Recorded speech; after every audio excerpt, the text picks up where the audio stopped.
So guys, ngayong video is mag-house tour tayo kahit na hindi pa siya masyadong tapos and kompleto.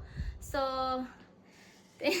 so ito na muna yung ano namin natapos, and then yung iba is sa Diwali na kami magbibili ng kung ano-ano kasi nga sa Diwali is yun talaga yung time to buy daw ng mga kung ano-ano. So, tara!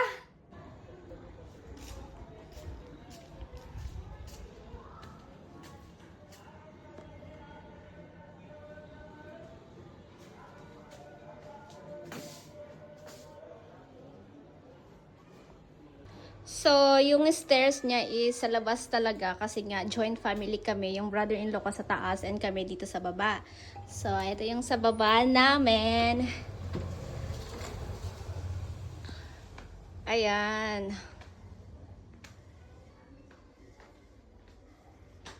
So, wala pa kaming AC. So, ganyan yung itsura ng kitchen. And then, dito talaga sa India is yung yung sink nila is sa labas talaga. So kaya hindi na namin mapaano kasi nung binili namin is sa labas talaga yung sink.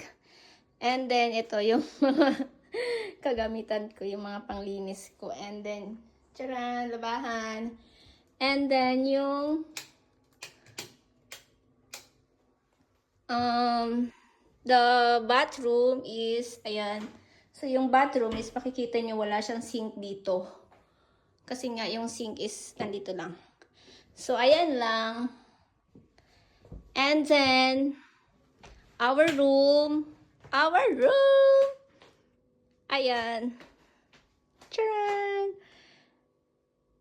Ayan yung room namin. Sobrang laki lang yung bed. And, wag nyo na itong anuhin kasi magulo. At ako ay nag-aayos kasi may collaboration. And then, ayan. And then, ngayon, punta naman tayo sa taas.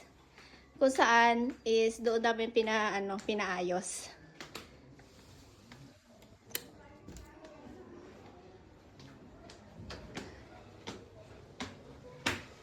Ano to?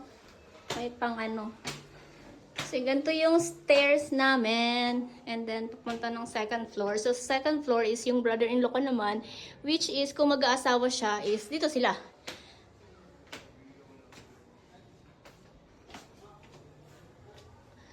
Yung map ko. Sorry naman. And then, ayan. So, hindi pa siya tapos masyado. And nakikita nyo may white-white kasi nasira yung tiles. And then,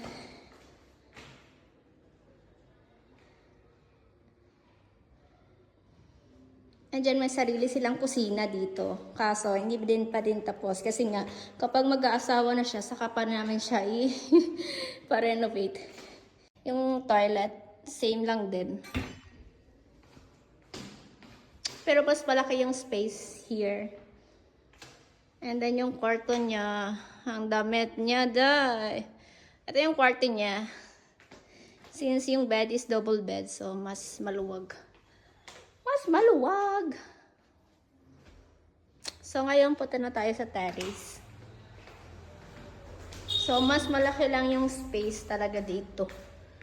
So, yung terrace.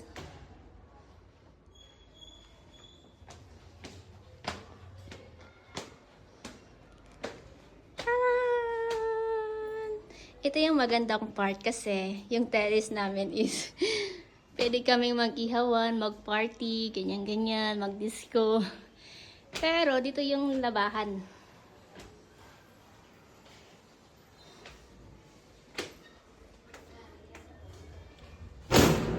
Guys, naulan kasi siya. So yung ano is tinanggal muna namin. So yun lang.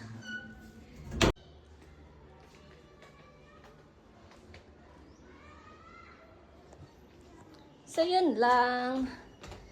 Yun lang ang aming bahay. So, maliit lang siya. Maliit lang ba?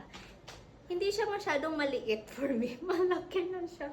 Pero naliliitan pa din sila. Kasi, ewan ko, gusto nila bungalow or malaki. Pero ayoko talaga as in. Kasi, sobrang dami ng lilinisin. ayun, yung sa part naman ng brother-in-law ko is malaki yung space niya kasi hindi siya ano.